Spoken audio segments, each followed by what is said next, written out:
follow the Ukraine NATO thing? Are we going to World War III or what? I think that's just posturing. Cool. I mean, what are you going to do? You're going to add NATO or add Ukraine to NATO, and then what is it, Article 3, Article 5? Like you immediately then invoke that against a nuclear power? Specifically, the shell of the power that you were building NATO originally, right? Like against the USSR. It doesn't like require. There's no logic behind that in the sense that like it's. I mean, maybe, but like it doesn't seem logical. It's the same. It's the same thing with the podcast we did about like, are we going to have a civil war? It was like, okay, let's mechanically walk through that. Yeah. What is Article 3 or 5, or what's that point?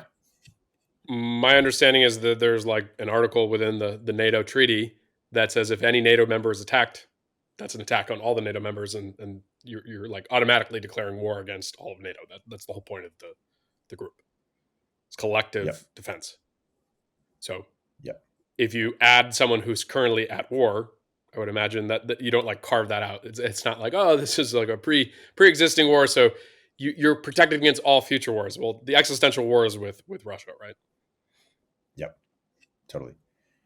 I mean, what seems pretty dumb here is that there's clearly a path towards peace that the powers that be, whether that's the U.S. State Department or Zelensky or whomever that is in control, is deciding that they don't want to negotiate.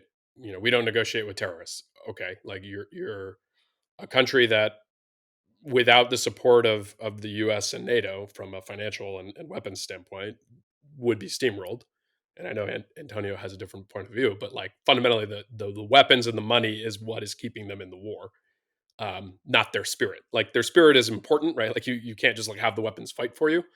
But the counterfactual without any of that, I don't think anyone credible is saying that they would be doing as well as they are, right? And I don't even know the state of the war. If like you believe David Sachs, it's not going well. If you believe, you know, the Ukraine apologists, that they're still kicking Russia's ass.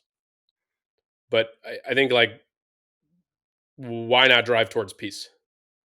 And I think the argument that says, oh, Russia attacked, therefore Ukraine needs to do everything in its power to push Russia out of all of the previous territorial boundaries of Ukraine. I don't know. They lowered the draft age, right? Like they already have a really bad demographic period. Like they're going to churn through their entire generation of men. I think the realistic thing is like get to some level of peace, right? Easy for me to say I'm sitting in California, geopolitics from the sidelines, but I think anyone listening to this podcast is like geopolitics from the sidelines. So whatever you believe, it's just being fed by whatever media you consume. But I think a version of the world where you drive towards peace is a net positive, right? Like fewer people are dying. So, and I think if you believe that somehow Ukraine is going to beat Russia, okay.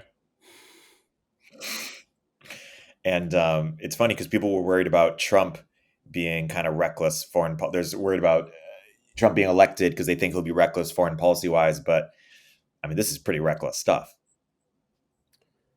Yeah, I think it just gets blown up in the media, right?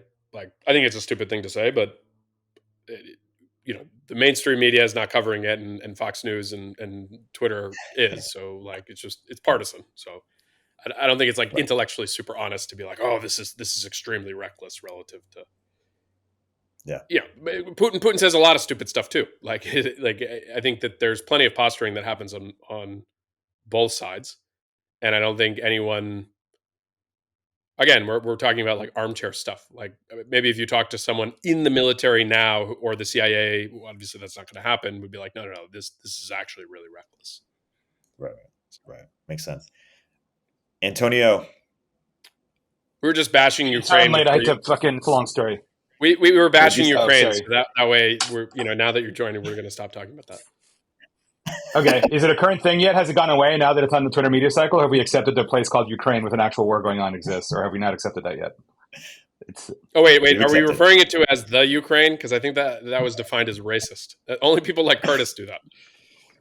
Yes. Let's make a shooting war a function of American domestic politics. It's clearly the best way to do it. Antonio, we're about to let Lee in. Is there anything you want to say in advance of letting her in? Hey, Lee. What's going on? Hi. Lee, we are Hey, lucky Lee. to be graced with your presence. Oh my gosh, long time no see. I know. Thank you for Hi, joining. Erik. Hi, Antonio. Hi, Dan. So the reason why I wanted to have Lee on here, because I think Lee has been one of the more interesting voices in crypto recently. And I'm not saying that ironically, because I think we live in an irony-soaked age. So I'm saying that with full earnestness. And specifically, crypto's back, baby, as it were. Although it's funny, NFT NYC I think should be renamed to Meme Coin NYC, because that was discussed way more than NFTs were, at least in my experience of it. I think Lee probably goes to more events than I do. But yeah, so I think Lee, you said a bunch of interesting stuff. One thing that I found fascinating is you quoted the attention economy thesis, which I was researching the academic you name dropped. Sorry, remind me of the name of who it is, the originator of the idea, but not the phrase. His name is Herbert Simon.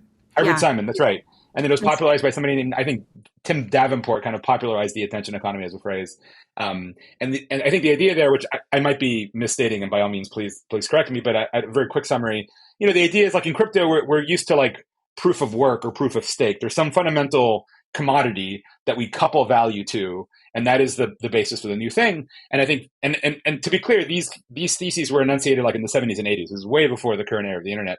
But the idea being that, and I think it's true, right, that attention is the ultimate, in a post-scarcity society in which we live in a virtual, diffuse, non-physical world, what you have roughly, unless Brian Johnson is right, and by the way, he's on the next episode, unless Brian Johnson is right, which I don't think he is, we have basically 80 years of time on this planet, and we have 80 years of attention, well, not really because we're kids, obviously, but something like 80-ish years of attention to pay, and that is fundamentally the bedrock limitation of human value.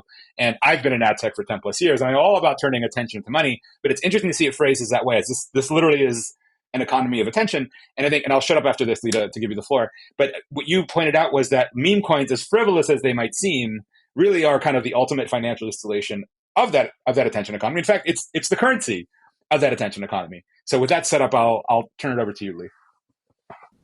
Yeah, I think that's a good synthesis. I mean, basically, like this idea of the attention economy as a real market for attention, which is a scarce resource, has existed since the 70s, or has been written about since the 70s, although we think of it as like being really popularized in the recent kind of era of social media and social platforms. But it's been around for decades. And I think, economists have noted that you can basically analyze attention through the dynamics of supply and demand, where people who want to pay for attention can sort of access it through a market like advertisers, and then people are supplying attention and people can profit from it.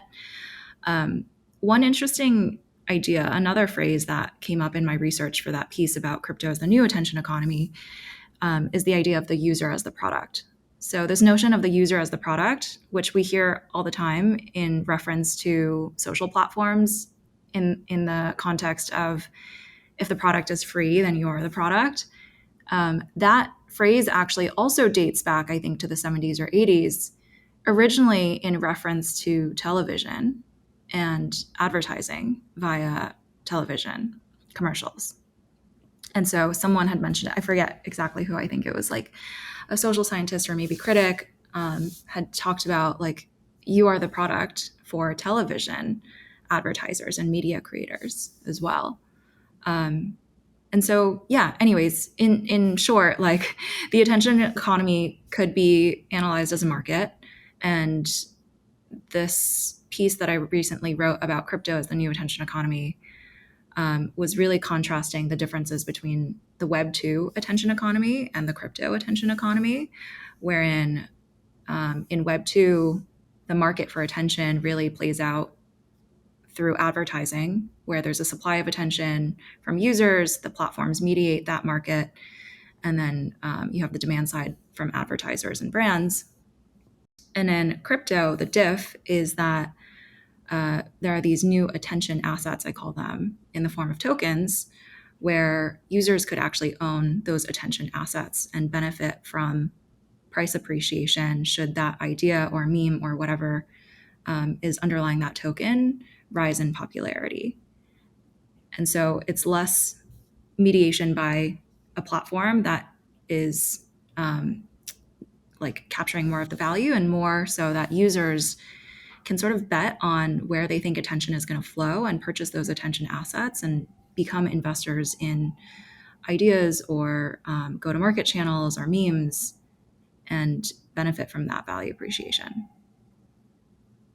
I just had a random thought, Lee. I mean, it sounds like you're a student of 70s and 80s era media theory, which I am too, because it's one of the interesting things is that like people like McLuhan, Borston, Postman, in some sense, I think if you look at a curve, right, the people who see the inflection point, like where the thing shifts, kind of realize the jump that happens. And when you're later on in the curve, even though the slope maybe goes up a little bit, you're a little bit less sensitive to it. But I think they noticed that things were going from a natively analog, very real economy to a virtual one, kind of almost better than we were. And in Borston's great book, The Image, which is very short, he had the notion of a pseudo event, which is or a pseudo celebrity in the sense of someone who's famous for being famous, or an event like the press conference, which is kind of unusual. People don't realize the press conference is pretty recent. It dates to the TV era in which, okay, we're going to stand in front of the screen, pretend there's something happening, even though clearly nothing is happening, other than nothing is actually happening other than this media event. And it's just funny that meme coins are basically a pseudo event in the sense that like nothing is really happening, in the sense of this isn't tied to like an actual economy or productive asset. It's just a roiling pseudo event with like a price chart that you can punt on, and that's kind of what it is. Which again just blows my mind that we've gotten here. Well, let me I wouldn't classify all meme coins as in the same bucket, and maybe we can kind of talk a little bit about some of the stuff that's happening on Farcaster, which I do think is a little interesting. The one point I would mention on the attention thing is there's a deep irony here that if you think kind of post scarcity attention is the only thing that kind of exists, the formative paper in the AI space is attention is all you need. So it's like literally everything's attention, right? Like Transformers and GPT is attention. I mean, it's a little cheeky in the use there, but crypto is all about attention. I think one interesting thing to think about is like Ethereum. There are a bunch of competitors on the kind of like L1 space within crypto, and they have better specs. But the reality is, part of Ethereum's enduring relevance is in the network effect, which is the developer attention and the kind of just general attention in terms of assets, and now with L2s and things like that. And I would argue that a lot of Solana's success, yes, there's some technical component, but it's the kind of will of those founders in actually building a kind of like essentially attention economy through Twitter, through their hackathons, that has actually made the Solana ecosystem as successful as it is. Whereas if you kind of take some of the Professor Coin L1s that are, these Galaxy Brain, really high performance L1s that technically on certain specs are way better than everything else, it's fundamentally the lack of a charismatic leader and the ability to kind of build essentially an attention economy as the reason that they probably haven't actually gained as much traction, right? Like every engineer likes to think that people are actually putting everything in a matrix and they're picking based on tech specs, when the reality is vibe is actually a huge driver for why people do things in crypto. And I think is one of the reasons, obviously, meme coins are successful versus not, right? And I think that's actually infuriating for a lot of people on the outside, because the financial manifestation of attention in this kind of memetic sense is not tied to any fundamental. Like you can't do a DCF on it. But the kind of like internet native person or the crypto native person who kind of gets why a meme coin is actually going to do well, they kind of can look at something and go, okay, this is going to rip, right? It's got the right vibe, the right kind of like meme culture, the right set of influencers, right? Like if Ansem on Twitter is pushing your meme coin, like that's actually a huge impact. And the guy, it's not like the guy is like George Soros. He just like he fundamentally commands a lot of people's attention. And so I think that is it's just an area that it's so easy to dismiss, to say, oh, meme coins is just gambling and kind of stupid, when the reality is it's actually a manifestation of basically the internet and how the internet works. Hey, we'll continue our interview in a moment after a word from our sponsors. Quick math. The less your business spends on operations, on multiple systems, on delivering your product or service, the more margin you have and the more money you keep. But with higher expenses on materials, employees, distribution, and borrowing, everything costs more. So to reduce costs and headaches, smart businesses are graduating to NetSuite by Oracle. NetSuite is the #1 cloud financial system, bringing accounting, financial management, inventory, HR into one platform. That's one source of truth. With NetSuite, you reduce IT costs because NetSuite lives in the cloud with no hardware required, accessed from anywhere. You cut the cost of maintaining multiple systems and improve efficiency by bringing all your major business processes into one platform, slashing manual tasks and errors. Over 37,000 businesses have graduated to NetSuite, so do the math and make the move. Now, through April 15th, NetSuite is offering a one-of-a-kind flexible financing program. Head to netsuite.com/zen. netsuite.com/zen. That's netsuite.com/zen.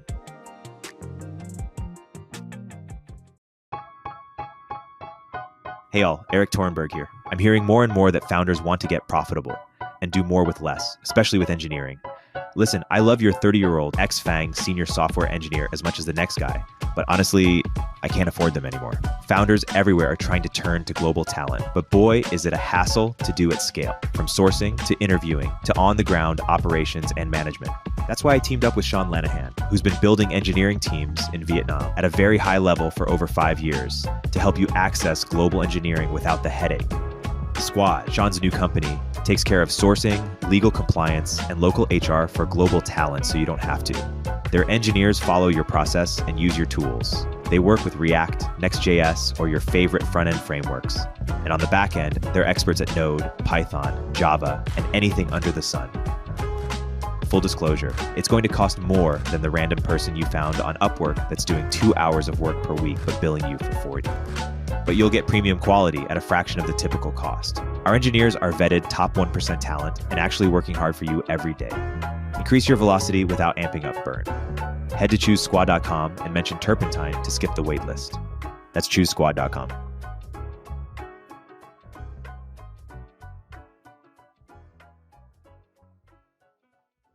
Turpentine is a network of podcasts, newsletters, and more covering tech, business, and culture, all from the perspective of industry insiders and experts.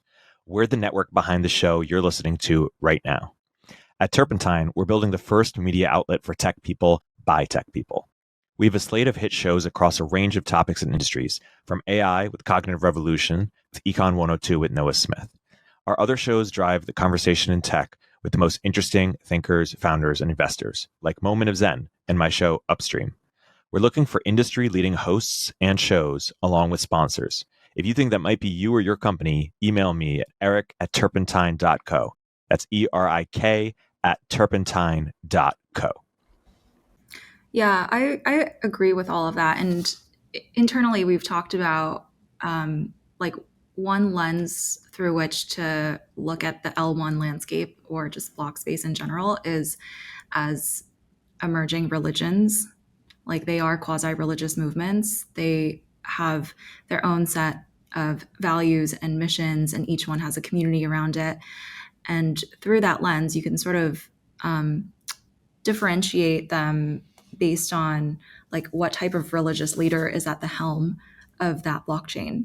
And I think you could argue that the most successful blockchains have been the ones that maybe aren't the most technically like complete or sophisticated, but the ones that have the most charismatic leader that is really good at proselytizing and promoting essentially what is a meme, but really good at storytelling, maybe really good at writing, and pushing forward a narrative. And so all of that is to say, like, I agree with the takeaway, which is attention is upstream of everything.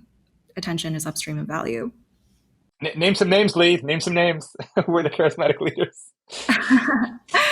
I won't do that. I'm not going to. I'll go out there. I think Vitalik is obviously the guru figure for Ethereum, and who knows how much of the value he undergirds. Not in a bad way, to be clear, but he's obviously that figure. I guess in the case of Bitcoin, the profit is right. not officially known, but which I think adds to the lore and like exactly. makes it even more interesting and compelling in a way that there's this like mysterious story behind it. Yeah, I agree. I think the fact that Vitalik is so prolific in his writing and is so widely followed like really works to his advantage and is really a differentiating factor in the L1 wars. So yeah, attention sits upstream of value. I think like there's probably an interesting conversation to be had around, so, you know, for builders or founders or whomever is trying to capture attention, how do you actually do that? How do you bootstrap attention? How do you garner attention? But I'll just pause there. This is a pregnant pause here, Lee. we're trying to imagine, okay, what do I have to do to pump the token? Well, no, I mean, like I this is something that I've spent a lot of time thinking about with Farcaster, in the sense that when we launched the beta in 2021, I was well known enough within crypto circles, but I had taken 2 years off. And so it's a lifetime in crypto. So I effectively missed the last bull market, in terms of I was not a kind of like, and on anyone's real radar. I had a bunch of people tell me that I was taking the wrong approach in terms of like the architecture. And I think what was interesting is the kind of people that stuck with Farcaster through the kind of bear market, and I would still say we're still in like quasi bull bear, unclear where we're going, but um, that level of attention for Farcaster, clear out the people who churned. That attention actually was really valuable for us, because it albeit very slowly, we were able to build up a daily active user base that kind of primed some of the explosive growth that we've had in the first quarter of this year. And outside of, I actually think any version of launching frames or the stuff that we've done this year, without having that solid base of 4, 5, 6,000 people who are kind of using Farcaster every day, um, we would have never kind of been in a position where you could actually have 10x growth and then able to sustain it. And so I think for me, it's become like very, very clear that like, and I give this advice to all early stage entrepreneurs, it's a little harder if you're doing a SaaS company, and there are some different tactics there. But I think generally anyone working in consumer, like building your own following of people on a Twitter, on a Farcaster, a newsletter, I actually think is a way kind of like under pushed, because you generally have a lot of engineers who maybe they're not as natural in doing that, but you're owning your own distribution for a consumer product is so critical in terms of being able to actually cross the chasm to actually get some amount of usage. And I think without that, uh, you just in 2024, it's just there's no easy arb to just like get users. You can't just like attach yourself to a platform and then get users for free. I mean, maybe early Farcaster now is like potentially the closest thing to that. But even there, the people who are most successful with that still fundamentally understand that building a brand that is authentic, right? Like I always joke, like brand accounts are cringe. Like, why are you using a brand account? Like, just build the audience directly as the founder, because actually that's what people crave. They crave that authenticity. Um, but yeah, like I think attention is such a valuable asset. I mean, it's basically Peter Thiel's 0 to 1. Like, if you build it, they will come doesn't happen. Sales and marketing actually build startups. And that's actually a contrarian idea in Silicon Valley, where the engineer is put on the pedestal and the brilliant idea is put on the pedestal, versus whether you're a business to business, platform or a consumer platform. Fundamentally, it's about how do you get it in front of the people who potentially are going to use it. Yeah, the joke, the LinkedIn wisdom here is that first-time founders think about product, second-time founders think about distribution, right? And that's the split. But it is weird that you really need a personal brand. I, who came into this 0 to 1 startup that I'm currently enmeshed in with a little bit of a brand oomph to it, it was interesting how that has played into it, and how the personal brand and the company brand come together, often in weird and uncomfortable ways. But there it is, and it's like, yeah, if you don't have a 100,000 follower Twitter account, or soon Farcaster account, and don't have a rolling fund, and don't have a podcast, and don't have a startup, do you even exist? Are you even real? Are you even doing anything here in the Valley? So, but that's it's a joke, but it's kind of true, actually. And the number of people that I know that check off all those boxes is actually quite high. So okay, can we get into politics, Erik? Or are we still talking crypto? So, okay, Lee, and by the way, obviously, if something is like really uncomfortable, we can obviously delete it in the podcast, to be clear. Like, we're not here to put you on the spot or anything.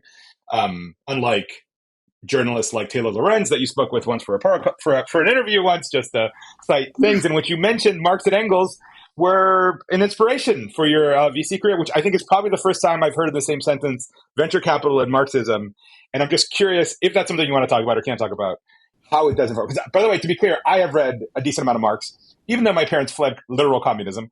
And I think Marx is very interesting in many ways. And I think he captured many truths about capitalism, actually. So it's not necessarily a bad word, at least in this part of the podcast. But yeah, can we get into that? Yeah, absolutely. I mean, I probably feel similarly towards Marx as you do, not to put any words in your mouth. Like, yeah, my parents also fled communism. And when I referenced Marx in that interview with Taylor, which has now become quite infamous, I was really referencing, like, if you take a step back and actually read the primary material of Marx and Das Kapital, I actually do think he provides just a really illuminating kind of analysis and dissection of capitalism as a system and how it works. And one of the primary kind of conclusions that he reaches is that ownership sits upstream of value. Basically, the idea is like the owners of capital basically determine how profit is allocated between, all of the inputs that go into a particular product or service. And so ownership is really like the genesis of everything downstream of it. I think that kind of analysis, the very careful like critique of capitalism and how it works as a system, is really interesting. And obviously he reaches a lot of conclusions based on that private ownership would lead to inequalities in wealth. I think we have actually seen that, and it's also been exacerbated in an era of technology where the means of production, you can just get so much more leverage on that in a software world than you could in like a physical means of creation world. But yeah, ultimately, like that was the piece that was the part of Marx that I was really referencing in that interview, was how important ownership is. And I wouldn't go so far as to say like I believe in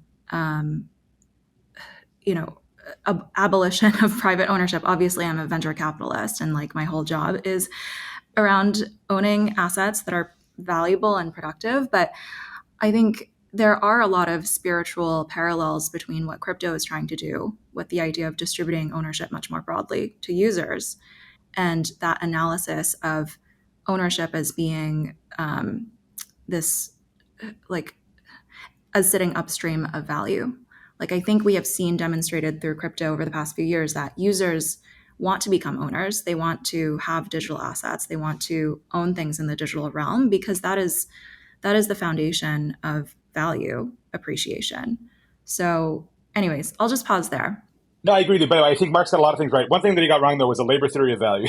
that you should completely ignore. That was definitely not correct. Yeah, absolutely. I think that's been debunked.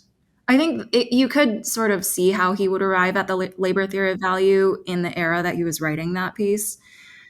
But I think more recently, you could say that attention drives value. There's probably like an attention theory of value. Things are as valuable as the amount of attention that they command. I was going to make the same analogy because he thought there was a labor economy as a fundamental bedrock to value in the system, and that was obviously not even true during the industrial era, and it's certainly not true now. And to your point, I think the attention is actually what undergirds fundamentally the most of our economy at this point, and that is true. Yeah, and I think it's a very like incipient market, and no one has figured out how to analyze that theory of value and like what, like how to price attention or how to predict the fundamental value of attention. Like to your point of, we have all of these models around how to ascertain a stock's value based on their future cash flows and discounting that, et cetera. Like nothing like that exists for pricing attention. Well, I would say ad exchanges in the very micro, not the macro sense maybe that you're talking about, but in the very micro sense of like, I'm going to spend the next 30 seconds looking at the Explore tab inside Coinbase Wallet, just to cite a random example. What is that worth? We can price that, or at least we can figure out what the market's willing to pay, assuming the technology is there. But yeah, I think you're talking more in the macro sense, right? Not in the super micro sense of exactly. Yeah. Like if you look at the meme coin landscape, like I think it boggles a lot of traditional finance people's minds, because they would say like there are no cash flows, therefore this thing has no value. There's no intrinsic value. But they obviously command a ton of attention, but it's unknown. What is the efficient way to price that? It's funny as a side thing, and I'm not going to name names in this case, but talking to one of our agency partners, they've had meme coin projects come to a marketing agency and say, hey, like, can you help pump our TV? Because that's the only marketing metric they have. And it's like, I was, because we're a measurement platform, trying to figure out like, how do we tie together like this Telegram conversation or whatever to this micro bump in the TVL? It's like, I wouldn't say it's impossible. If you had all the data, maybe you'd be able to figure it out. But A, we don't have all the data. And then two, it'd still be difficult to figure out the incrementality of that Telegram channel, say, with that 4% bump today or whatever. But it's a fascinating problem. Yeah.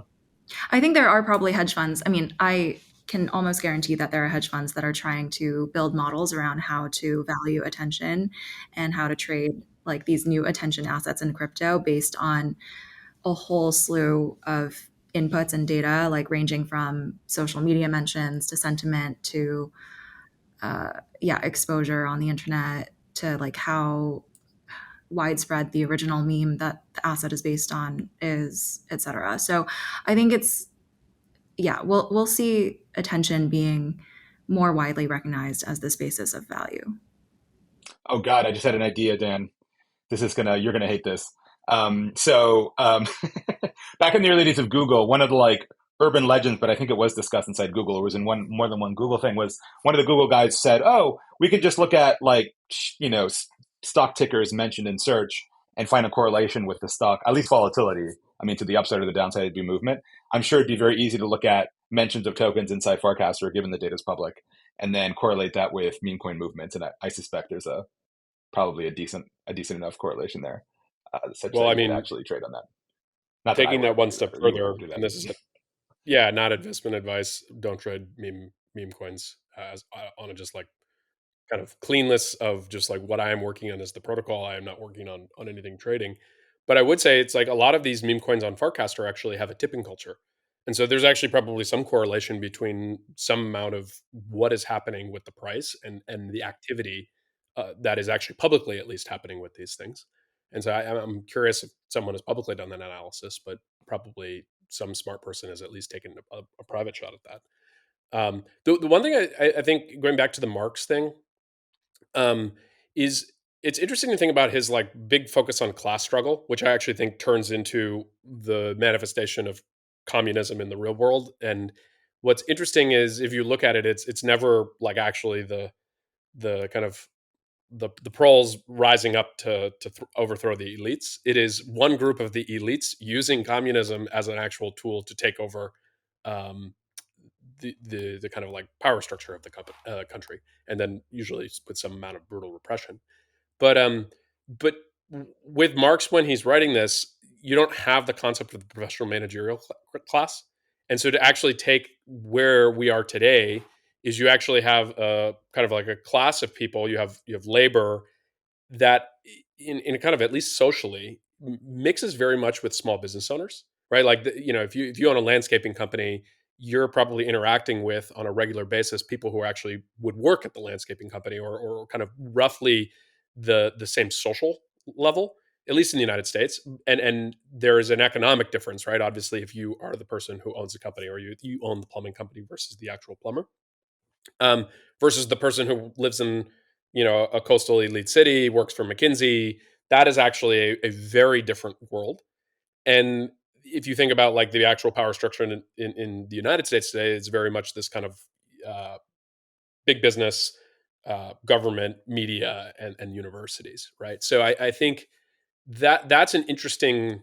And I don't know. Has anyone written like the formative piece on that kind of? I mean, Burnham maybe, but like from a more left leaning point of view of to say it's like, okay, actually, this is the fundamental problem in society today is you have this elite group of people and then this non-elite group of people, and that's actually where the tension is, and it's actually less economic. Yes, that this group is much richer, but there are plenty of other rich people here that, in the scheme of things, that don't actually interact with the people on the kind of elite part of the social spectrum. Well, just to comment on that, Dan, I mean, it was Burnham. So if you read Burnham's, he coined the managerial elite, the managerial revolution. He actually pointed to the Soviet Union as evidence. He was a Trotskyist himself. He came from a communist background before rejecting Trotskyism. And we're hitting on very quickly P. Marco's favorite talking point, as we often do here in Moment of Zen. But yeah, the whole point of managerial capitalism, which again he identified coming from the left, from the Soviet Union, more than capitalism. But there's a difference there between bourgeois capitalism, which is the owner, right, who actually has like a real stake in the system. And I think You can trace those lines even to today. You know, Elon mouthing off about a thing is very much an ownership mentality, and that's ownership bourgeois capitalism in many ways. While the cadre of, you know, L7s inside Google and FANG companies, those two classes are not the same, actually. And they have very different interests and very different views of the world, which I think we've seen over the various political cycles that have swept us in the past few years. And then I think some would say that a restoration of bourgeois capitalism is what we need to revitalize our societies. We have to mention Burnham. Sorry, one of the things is there's like a bingo card for MOZ. And so one of them is mentioning Burnham and P. Marca is like it's like, or at least one of, so we checked that off on the bingo card. Exciting. I'm curious to hear what's the rest of the bingo card. It's Antonio's converting to Judaism. Oh yes, God, which doesn't come up that often anymore recently. Prix Goncourt, or whatever the hell that French book award is. The equivalent of the Pulitzer Prize in France is called the Prix Goncourt, and which, I mean, Lee probably knows. And I don't know how this became a meme, but I would say it once during every episode. Okay, and unfortunately, I have no with the real glottal French way of pronouncing it, right? He doesn't Americanize anything. Well, actually, well, Lee has wide-ranging belief. I don't know, Lee. Have you read the Prix Goncourt this year? No, I haven't. No? Okay. It was not on my radar.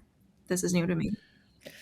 We should ask. Lee, we should ask you, Lee. What are your thoughts on Europe? Because it's another bingo card thing for us. Is Antonio is Mr. Europe and I'm Mr. America. So I'm curious. Like, I think you've spent time in both places. I'd be curious. As an investor, why do you think that? Or actually, I shouldn't even lead. Like, I'd just be curious. Like, how do you think about Europe? To be honest, I don't really think about Europe. Yeah. See, that's the best answer. I actually agree with this answer. Yeah. I would say I'm very US centric. Like, the whole firm is very US centric. So Europe occupies a very small percentage of our brains, like approaching zero asymptotically. And why do you think that is?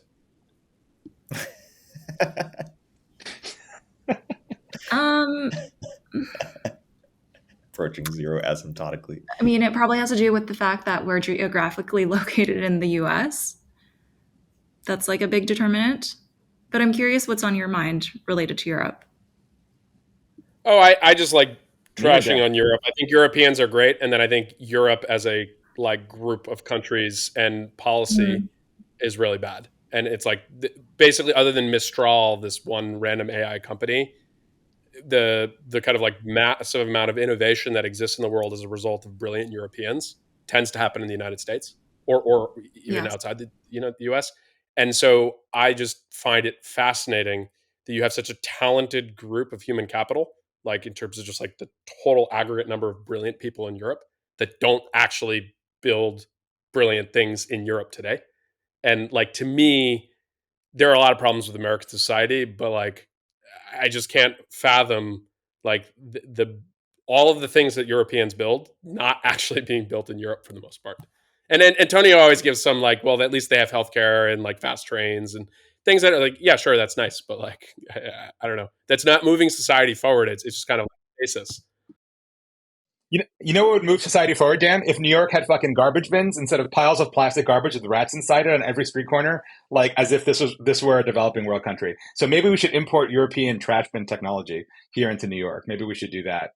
Anyhow, I'm joking. But Lee actually has the right answer. So part of what sparked this, Lee, by the way, is in our little group chats, I claim that this whole Europoor discourse is basically coped by Americans that see various aspects of American society that are obviously performing a little suboptimally, frankly. I think we can all agree on that.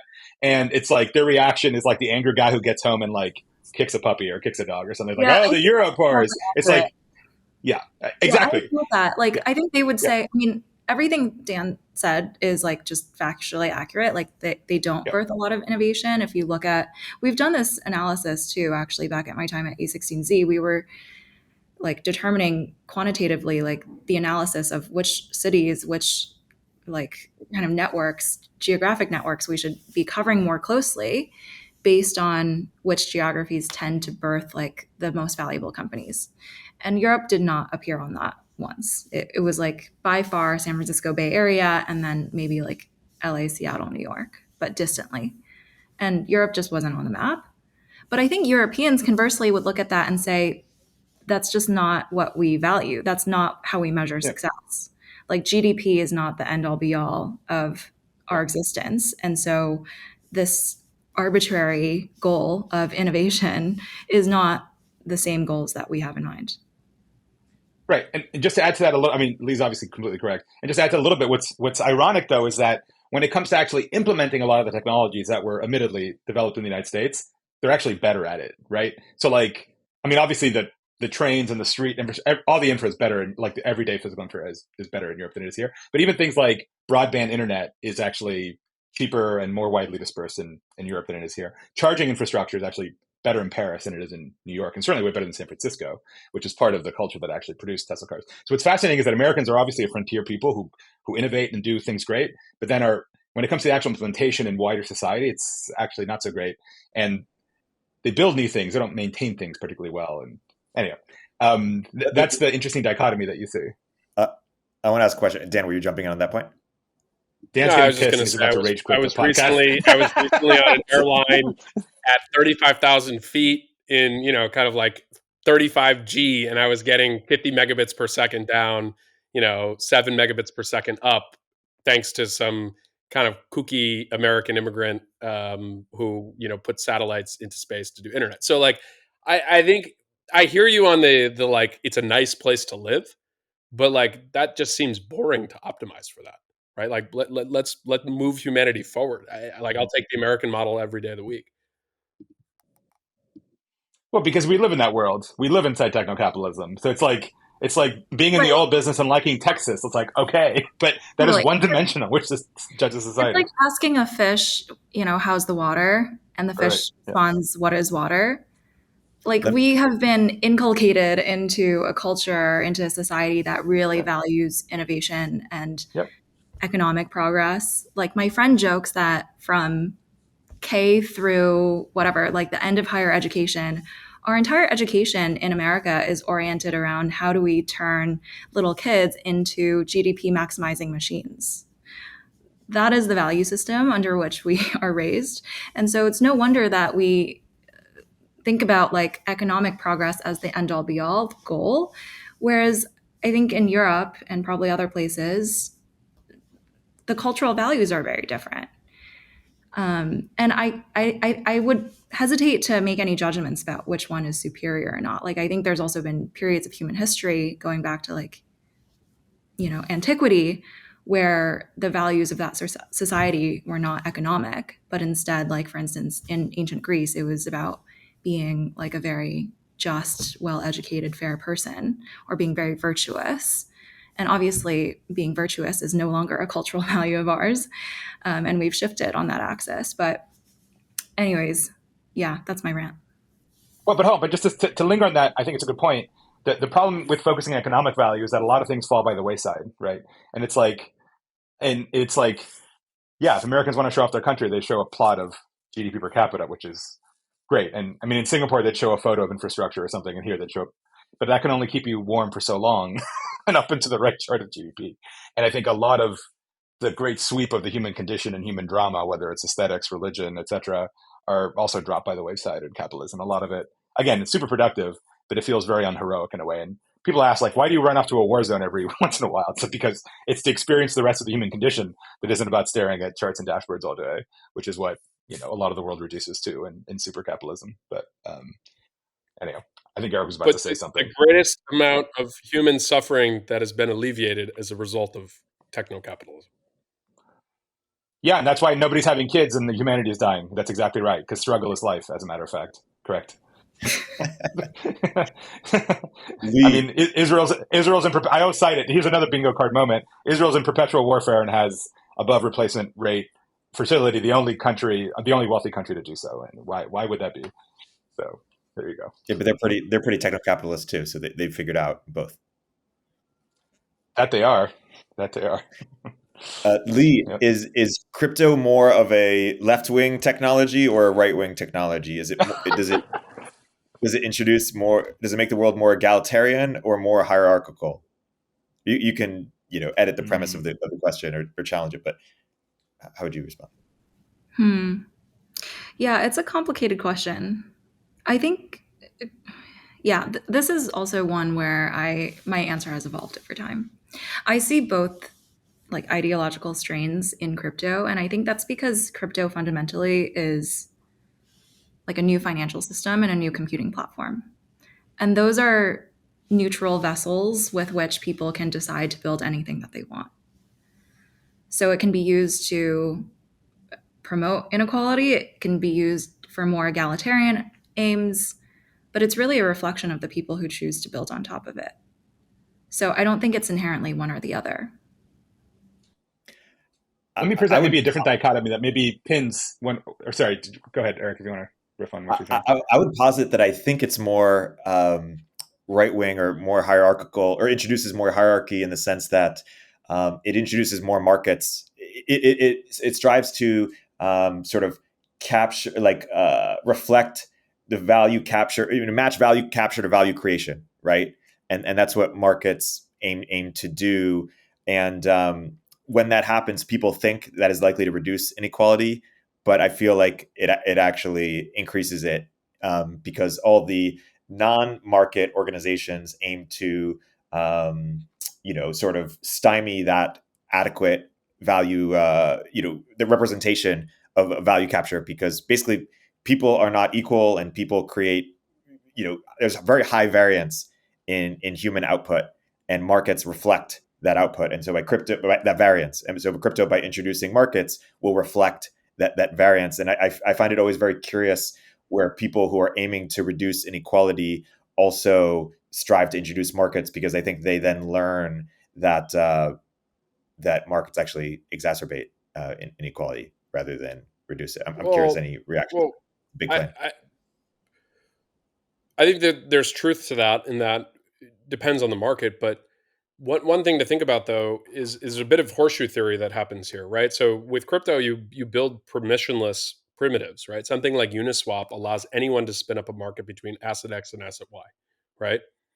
If Uniswap tries to do too much value extraction, just like fundamentally the code level, someone's going to fork it and create something that's free, right? And in some cases, stablecoin pairs actually have lower fees than kind of other like more thinly traded assets, because there's more liquidity and therefore It's not quite as clearly coded as right or left wing. I mean, ultimately it comes from extreme techno-libertarianism, which is its own bag of politics. But I think it's worth, for those who aren't so super familiar with like crypto and how it tends to work. I mean, yes, it's natively financialized. The markets are obviously there.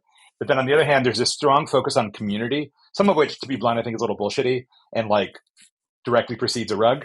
But still, it is the case that like, yes, it's market oriented. Yes, it's obviously financialized from day one. On the other hand, it is kind of communitarian, right? It's like a kibbutz in the sense like, oh, I'm part of FWB or like the Bored Apes thing, or like I'm part of this community, and like there's actual token gating, like I have to own the thing to be part of this community. And there is a focus on like the social community and an identity associated to even the damn blockchain. Like you're a Solana guy or an EVM guy is like part of the split in the tribe.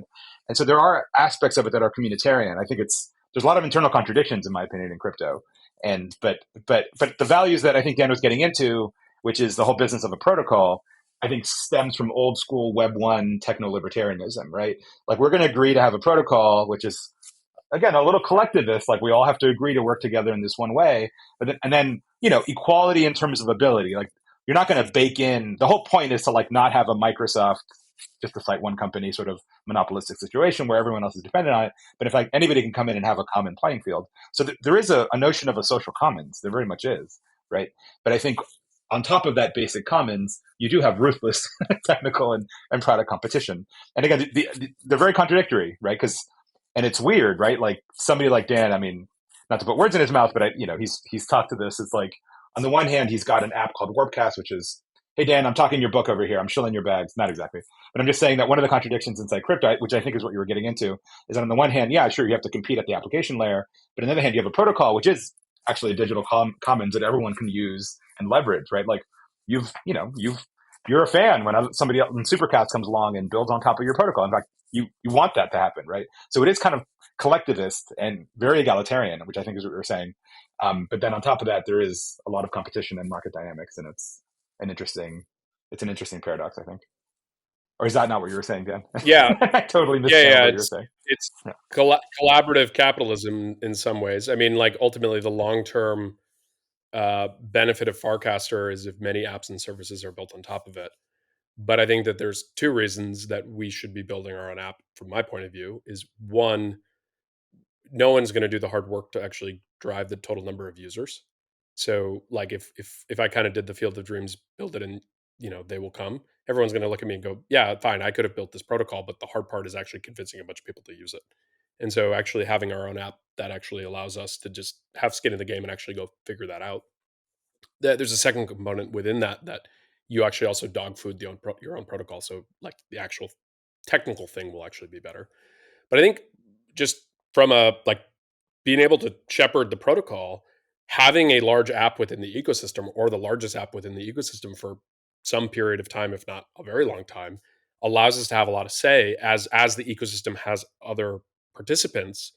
You don't want to be in a situation where someone has way more influence over the protocol than you if your goal is to build the protocol, because then they're just going to fork you out or change the protocol. So by having actually a lot of skin in the game, just like from an actual like users of the protocol, like something valuable that you want to protect, you will do a better job of actually building on the protocol, assuming you believe the fundamental premise that I want to build a protocol and this is not a big rug, right? Like you still have a lot of people, I think that it's a reasonable critique is, well, how do I know that you're not just going to turn everything off tomorrow and just be like, okay, Warpcast is a centralized thing? And part of that point is a component of faith. And going back to the religion component is by no means do I think of Farcaster as a religion, but at the same time, there is an aspect of like the people building the protocol, you have to have some level of belief in, faith in, that they're going to deliver on the promises that they keep saying. And so that is, I think, a core component of, again, building that audience and attention over multiple years, delivering on certain technical milestones. But I mean, there's still a lot within Farcaster that requires an element of faith, which for crypto people is a little kind of paradoxical, right? Like the whole point of the system is you don't have to believe in people. But actually, I think the more you kind of look around some of the nooks and crannies with how actually crypto works, like who has GitHub commit on the Bitcoin core repos, on the the Ethereum core repos, like what happens if someone doesn't actually want to do a change? Like what is the practical implementation of the governance structure by virtue of what things get controlled by what people? Right? Like everyone likes to think everything is decentralized and actually, govern in a decentralized way. But the reality is there are parts of the system that individuals or a small group of individuals have undue influence over. In a world where they're aligned, that's actually a good thing. It's like you're going to be able to make progress because true democracy is actually going to kind of end up in a gridlock. But I think there is a little bit of suspended disbelief. People just want to ignore that there are aspects of crypto that are actually still pretty centralized. I mean, Moxie Marlinspike kind of wrote a critique of this. That's the Signal founder on certain things around NFTs, and there were some things that I would kind of quibble with in terms of like he's focusing on an area. But I think a strong intellectual critique of crypto today is there's a lot of talk of decentralization, and there's actually a lot of decentralization out there, but there are still pockets of people and organizations that have a lot of influence over a lot of these systems that we talk about.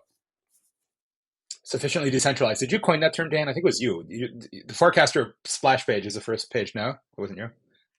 So it's a cheeky reference to Hinman, who gave a speech at the SEC about Ethereum being sufficiently decentralized. And the SEC has never actually followed up on what sufficient decentralization means. But I think when we were kind of looking for a term to describe at least the philosophical approach to how we're building Farcaster, we thought it was sufficient decentralization in social networks. It was a little bit of a reference to at what point does a social network actually get to the point where you could say that it's decentralized, because decentralization is a spectrum, right? It's not like a binary. It is at a certain point you are more decentralized or less, and it's like, well, what is the sufficient point? What is the binary point by which you can say, okay, this is decentralized enough? Do you accept my premise that markets introduce more unequal outcomes, even if they give people more opportunities on the front end? Of course. And that crypto will follow that? Yeah, and any free market will lead to haves and have-nots. Like that is, I think, But the freer the market, the more unequal it will be. Depends how competitive the market is, right? Like, and also the dynamics of that market. Is the lawn care market in the United States, like a the specific services for people to cut lawns, is that a market that you have, crazy outlier companies that are big business that are fighting the little guys? Probably not. Restaurants is another one, right? Like Teal talks about, like that they tend to be pretty bad businesses. Obviously, there are chain restaurants, but it's not like the existence of Cheesecake Factory removes the need for your local pizza place, or Domino's like totally wipes out your local pizza place. So I think, I guess it depends what frame and who what is the market we're talking about. Yeah, I'd agree with that. I think two other dynamics to throw into the mix as inputs to this question are the presence of network effects and marginal cost of producing a unit of whatever. Like in a world of software-based network effects, I think like the existence of markets will make it such that over time there are compounding returns to being the bigger player. And similarly, low marginal costs of serving the next marginal customer also mean like sort of compounding returns. Like this was a paper that I referenced a long time ago, and something that I wrote about the creator economy was that in a world of digital creators, the outcomes are much more unequal than in a world of IRL creators and performers. Like, because every creator can just literally perform for the entire world. Yep, exactly. And attention is capped. So therefore you have the superstars and then the really long tail of people who are getting no views. So I think all of those dynamics are at play. Like, I think going back to your original question of like, is crypto more egalitarian or does it exacerbate inequality? I think it basically just mirrors all of the tendencies that capitalism has, because it exists in the context of a capitalist system. Exactly. Like, it cannot escape that. And so on one hand, you do have the ability to now have digital property rights and make way more people owners of digital assets. And so, like, instead of having a cap table, you can have a token table as a project and give your community an allocation in terms of tokens. That was never before possible. But all of the same atmospherics and context and incentives that are at play in the broader worlds of capitalism are still at play in the world of crypto. And so what is the incentive for a team to give more community ownership than they need to versus less than would be like market competitive? I think all of those dynamics feed into the end result. I mean, it's funny you mentioned network effects, right? I mean, an attention economy has memetic effects. It's called memetics, right? people tend to copy what other people are doing. So there's a natural network effect to attention. And the markets you're citing, it's a pure memetic market. What I also find kind of interesting, not to hopefully not switch the topic too much, is that part of the reason why I got into, and we've talked about this, Dan, like part of the reason why I got crypto pilled after a fairly long career in Web2 is that, like, I felt that if you were to rebuild the internet now, knowing what you know, in a totally virtualized world where it's vaguely post scarcity, the blockchain crypto would emerge, I think. And I think the only crypto I think is inevitable. The only risk is that maybe it's 20 years too early or something. But I think it's inevitable that it would exist this way. And what's interesting is that you have to recreate a lot of the parameters of analog life. So you have to create rarity somehow, right? So NFTs, for those who aren't too familiar, have literally a rarity score, which is like 5 parameters. And it's literally like, what is literally the probabilistic chance that this Bored Ape has like these 5 things? And it's ridiculous. And again, it sounds like a joke until you go shop for like a diamond ring, right? And it turns out they have their own rarity score. It's the 4 C's or whatever. And it's completely made up. Diamonds actually aren't that rare at all. And it's been this completely mimetic marketing thing. It's a classic marketing case study. Diamonds are forever. It was basically all pumped by the De Beers. And this pump has been going for a very long time, as it turns out, right? And so a lot of the aspects of the physical world or physical goods are actually being reproduced in NFTs, which gives me faith, by the way. It means that in some sense, the true human universals will continue. It's just it's along a different sort of dimension. But I think what I got out of what you said, Lee, is that if anything, it amplifies those tendencies, right? In the sense that, like, the fraction of NFT, the fraction of NFT projects that are successful is probably even smaller than the fraction of Substack authors who actually manage to make a living off of Substack or something as a percentage, right? And so this is only going to get amplified, which of course means it's going to piss off more and more people. But yeah. Shall we wrap on that? Lee, we're at time. Thank you so much for joining Moment of Zen. Oh, thanks so much. Yeah, this was fun. I thought we were going to talk about meme coins more, about meme coins as go to market, but we can save that for a different day. By the way, Lee, I love the loft you have. I have a soft spot for loft, so I'm looking at your loft and I actually quite like it. And then I'm all having a loft in San Francisco and all the light you're getting, your face is still in the light. So you must have like a massive light thing, right? Is that how you're still illuminated even though the light's Well, coming the from behind you? glow of my laptop screen is like a ring light. But yeah, I also have like kitchen lights in front of me. I see. Got it. Okay, cool. Well, thank you, Lee, for coming on. I know a little bit last teach minute. Erik, she should teach Erik how to position himself in whatever place he is, because he runs a podcast company and yet is unable to actually ever. Yeah, I know. And he always looks like shit, dude. It looks like you're in a fucking Hamas tunnel being held by Hamas. You're like an Israeli begging for his life. You always look like shit. It's amazing. I focus on content Erik, are quality you okay? first. Got to earn the right to care about aesthetics. Man. Blink twice. Thanks, Lee. Thanks so much. Lee.